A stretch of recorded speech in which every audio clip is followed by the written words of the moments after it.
Be not afeard, be not afeard.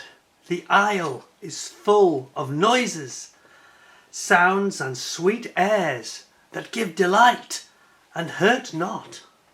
Sometimes 1,000 twangling instruments will hum about mine ears, and sometimes voices that if I had waked after long sleep will make me sleep again. And in dreaming the clouds methought would open up and show riches ready to drop upon me, that when I waked I cried to dream again. The words of William Shakespeare from The Tempest. And here riches surely have showered down upon me, because here finally we have the true one lost ARK of Wingnut Wings kits. The precious is here, and I'm going to share it with you. But first, champagne! This calls for champagne! Wait a second. Okay, sorry, here we go again. A message from my wife says, no champagne, don't dare open the champagne or it's divorce. Which is really rather irritating, as I was quite looking forward. We've got a nice bottle of Tattinger here, look at that. All ready to go. I suppose you can't have everything. Anyway, when we say the isle is full of noises, and quote from The Tempest, William Shakespeare, we don't necessarily mean the Isle of the UK, we mean, of course, the Isle of New Zealand, the home of Wingnut Wings kits. And I have got my hands on something that even Gollum would find hard to resist.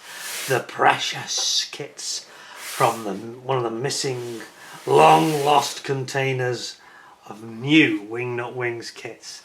In this box we have them.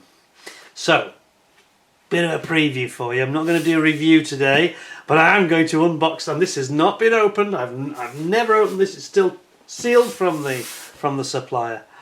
The supplier who will be unnamed for obvious reasons, who've tapped into the secret burial place of the lost ARK. Not going to do any, don't worry, I'm not doing any Harrison Ford impressions today, bad ones. But something very special. Some stock of the Wingnut Wings material. They're fantastic kits, widely viewed by most people. I think there's little argument they're probably the best kits in the world in the way that they were conceived and produced. Their instructions, etc, etc. There we go. But I've managed to get my hands on, finally, some new stock, new old stock, from the secret missing container. Allegedly, I believe one went to America, one went to Europe. Not sure this is a separate one that came to the UK, but clearly some stock was released that's still sitting in New Zealand, and here we have a chunk of it. So, as means of a preview for the month of March, it's the month of the precious Wingnut Wings. I'm going to get my knife and we are going to have a look at these. I'm going to open this box. As I say, I know what's supposed to be inside, but I haven't actually seen it yet. This is complete fresh opening. I have no knowledge of what we're going to find when I undo this tape. So you are joining me, you're coming along for the ride, and we are going to see what we have here. So here we go. Pray for me. This is, I'm treating you, this is a treat. You don't get this every day. Who else on YouTube gives you this? Something of this magnitude. This requires a bit of bravery, a lot of money, and a big investment gone on here. But I think, as you'll appreciate, there may be some more stock creeps out, but it's never, they're not going to make any more. So the value of these items is only going to go in one direction, that's up. So bear with me while we try and, I'm just going to spin it around. It's heavy, it's really heavy. I mean, this is, wait a second, I just thought, we all know what happened in Raiders of the Lost Ark when he opened the Ark. when those Nazis opened it, it wasn't good. Phantoms came out, not good Phantoms, and I don't mean the sort the Royal Air Force or the US Navy used to use either. You know the sort I mean. Evil Phantoms. Let's hope I'm going to be okay. Should I keep my eyes closed? By the way, that movie was on TV last night. As I filmed this, it was actually on local TV. Raiders of the Lost Ark, and that's what I feel that I am now. Raiding the Lost Ark. See, I think we're through. This is the moment of truth. This is such a huge box. It's just dominating, isn't it? It's dominating the entire table. And here we go. Are you ready for this? Ooh, this has been well packed by the supplier, I have to say. They've done it very, very sensibly. So what have we got? Are you ready for this? It's the big reveal. We have got, for your entertainment, soon, because we won't be able to review them all today, we have got the AEG 4 early version. Can you see that? Look at this. Oh boy.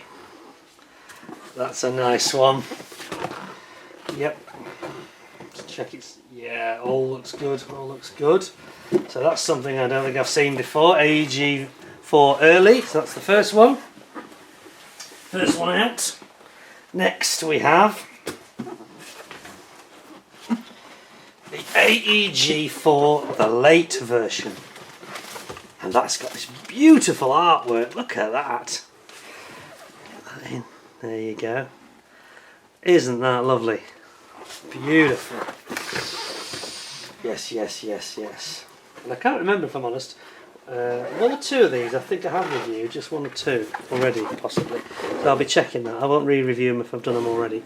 But and none of the ones that I reviewed of these bigger World War I bombers, I didn't own them, so they weren't my property, it has to be said. That's the second one out. It's looking good so far. And then, can you see? I've got a DFWC5 late production.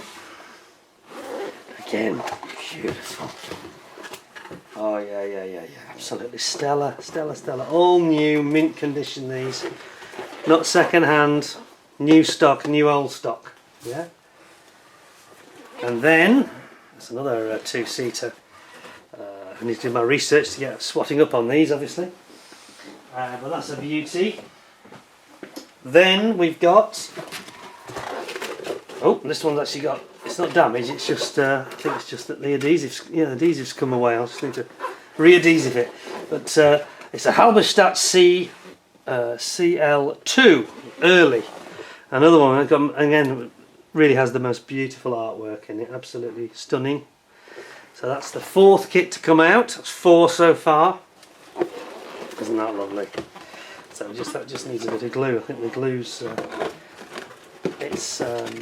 perhaps it's been sat in a warehouse. The glue has just come adrift on that one. But a beautiful, beautiful aeroplane. Okay.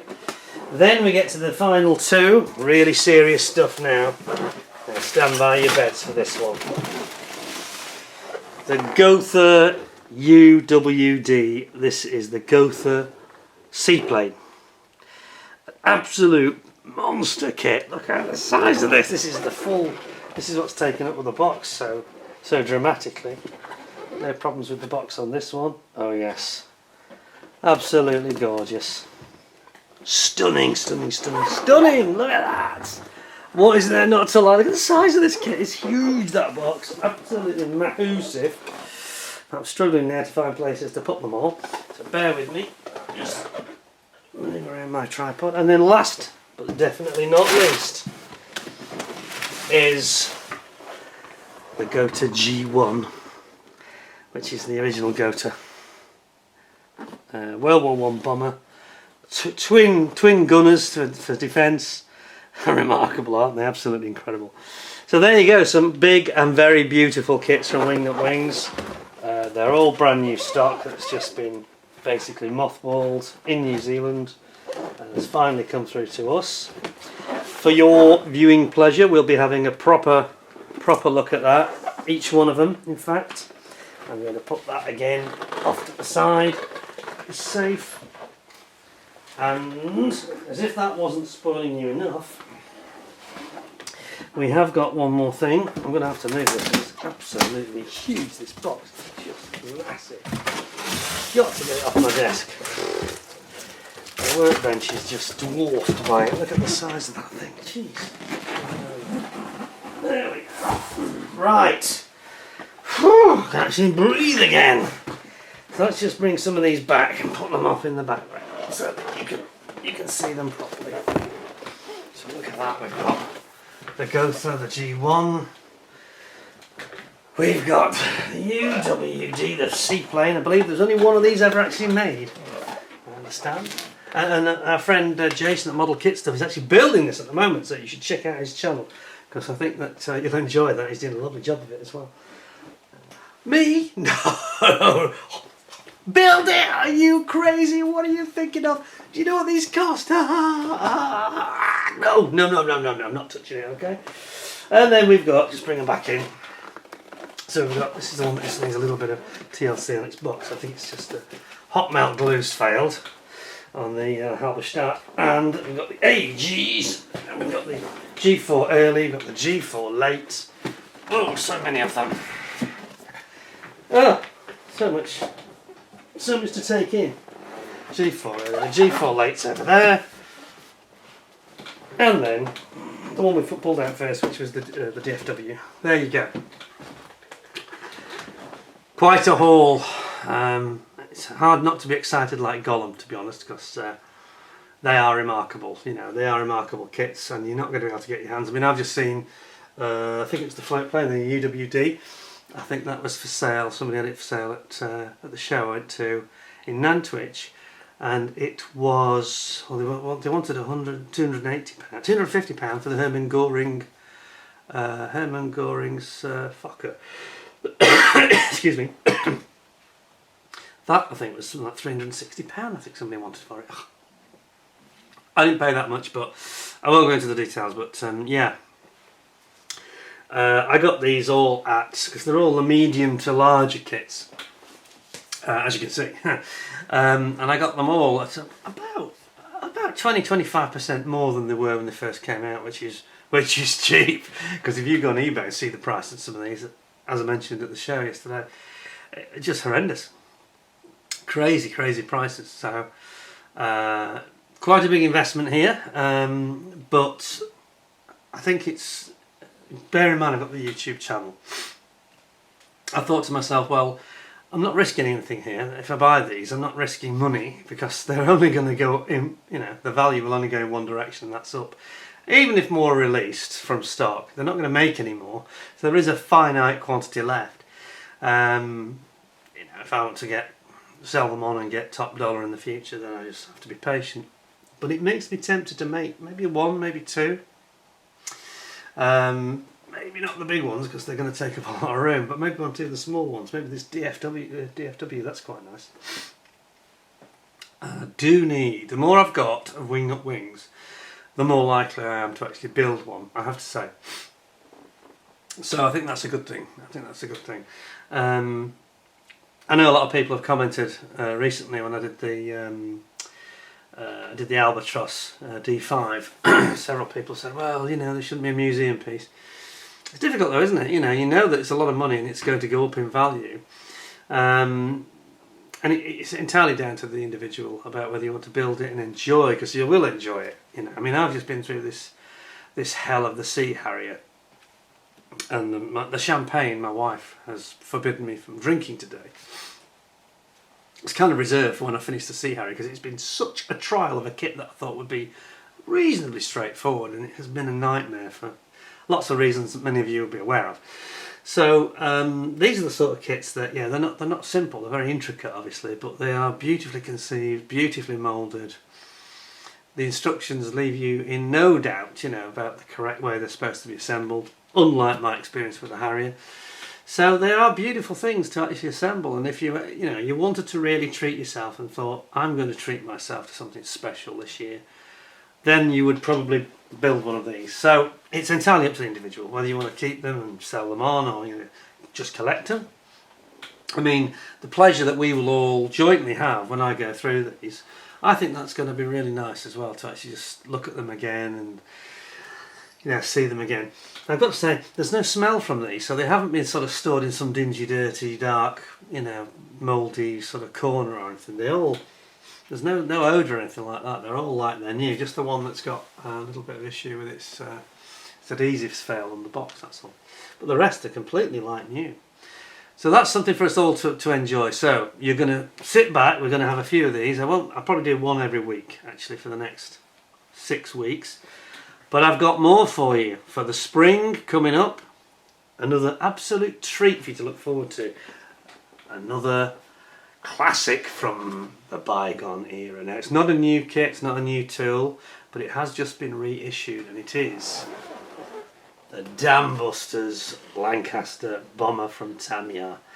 So, bring in a bit of this one. So it's the Grand Slam. You've got the option of the Grand Slam. So it's the B3 basically, or the B1 Special Grand Slam version.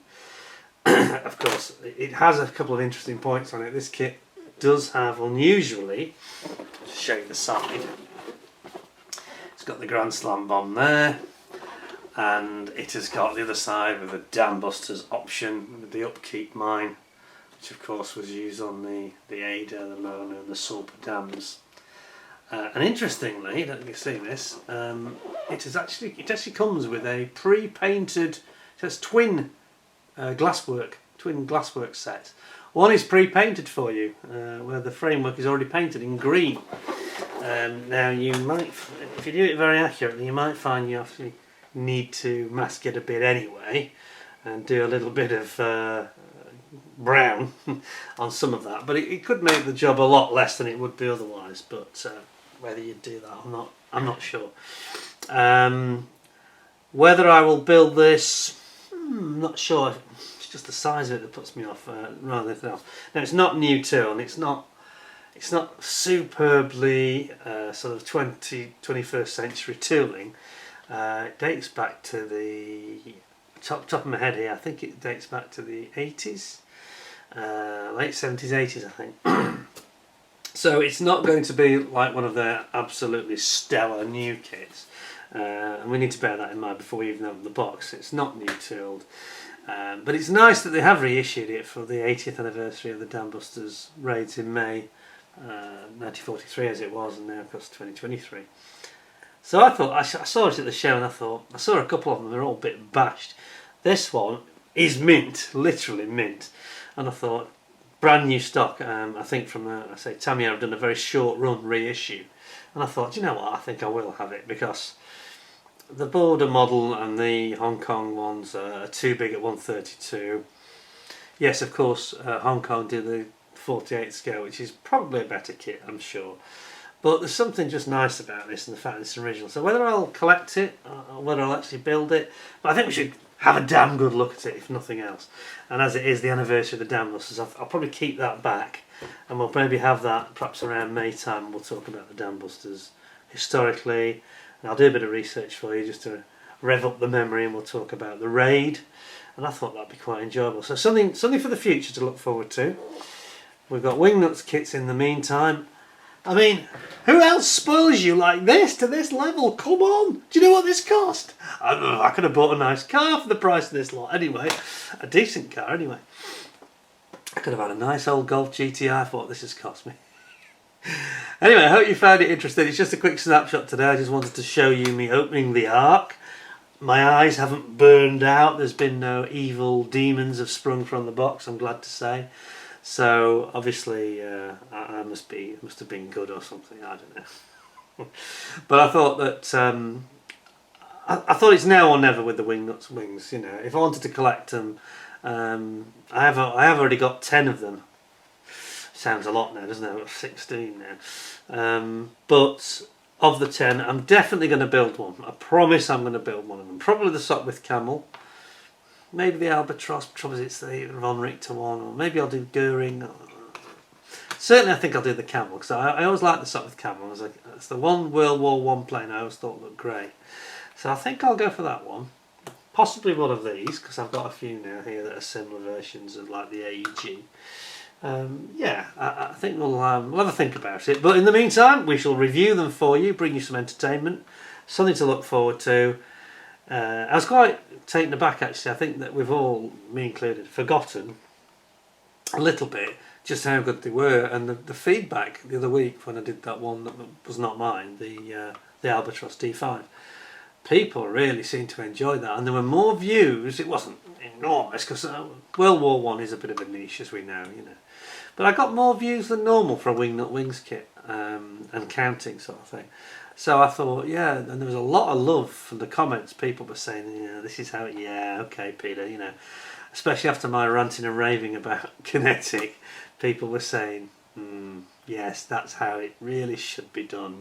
This is what the manufacturers need to aim for. And these, somebody said to me, I think misunderstanding perhaps a little, but one guy said, oh yeah, well, they're very expensive and this is why they went out of business, because it's a niche market, they were very expensive. They weren't very expensive. In the UK, they were retailing at around £70 for a 32nd scale kit. Now, a Tamiya 32nd scale Spitfire at the time would cost you about 110 to 120 quid. So you can't say they're expensive. That's £50 more, They were very competitive when you consider what you got as a value proposition and the enjoyment and the sort of educational element to these that just nobody else can really match. Tamiya get close, but not close enough for my money. They weren't expensive. Even these now, I mean, okay, I could have probably got a couple of border model 32nd scale Lancasters, but I wouldn't want that, and there are issues with that kit, The clear parts, they didn't do a good job with the injection moulding there, and the instructions were just the bones of what Wingnut Wings would have provided. Wingnut Wings, would have had all this photographic documentation and historical evidence and references. None of that's in the border version. It's just the basic instructions for a plastic kit, So like I said before, talking about this dilemma when people say, are you a model builder or are you just a model assembler? Well, as I said last time, are these manufacturers actually model kit creators, or are they just injection moulders? Wingnut Wings was without doubt the ultimate model kit creators, and they did not leave any stone unturned. You look at them, even the artwork, it's got that sort of Matchbox quality to it, but a much better product in the box than a Matchbox. And coming from me, it's very hard for me to say those words. But of course it is. It's on a different level to everything, really. They go together very nicely generally.